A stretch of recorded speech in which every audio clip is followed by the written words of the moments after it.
Hey small group leaders, welcome to this week's tip of the week. And this week's tip is to give students an opportunity to encounter God through prayer. So oftentimes we think that we have to do certain things and make sure students do certain things in order to encounter God, when oftentimes we just need to get back out of the way and let God do His thing. And so one of the things that I would suggest is that we make the stage right and then just let students encounter God. And so I got a couple of techniques, maybe some things you might want to try through the next couple of weeks. And the number one thing that I would tell you is to have them actually write their prayers down in journals.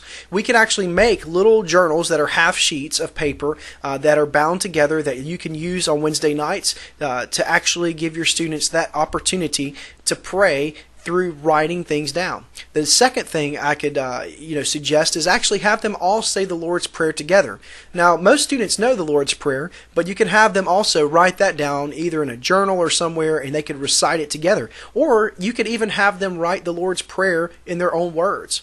Number three, I could say, have them ask for prayer requests and have them do a popcorn type prayer when you instruct them during a time of silence. So for instance, you could start out the prayer by, God, thank you for this time we've had together, and we ask that you would hear these prayer requests as we say them now.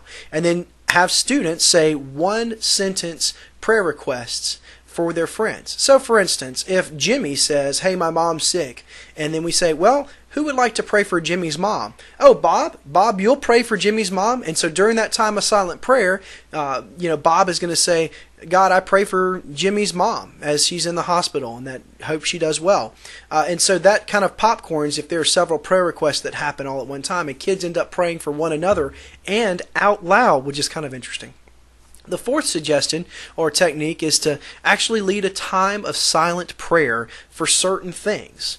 And so you might say something like, pray for your friends who are going through a hard time silently.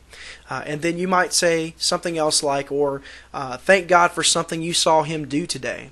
And you could actually make it to where you go deeper and deeper in their prayers, but they don't feel like they are having to say things out loud because they're saying them silently.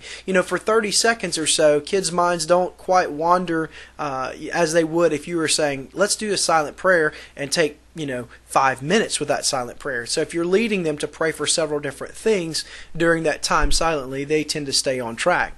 And so remember that prayers don't have to be perfect. I mean, we're not perfect, but we know the Lord who is perfect, and He is our Savior. And one of the great things that we read about Him in the Bible, about Jesus, in Hebrews 7:25, it says, therefore, He is able to save completely those who come to God through Him, because He always lives to intercede for them. And so I love that word from Hebrews, and that we can be encouraged that Jesus, our Savior and Lord, is actually interceding before God the Father for us. So I hope you have a great week. I look forward to seeing you Wednesday.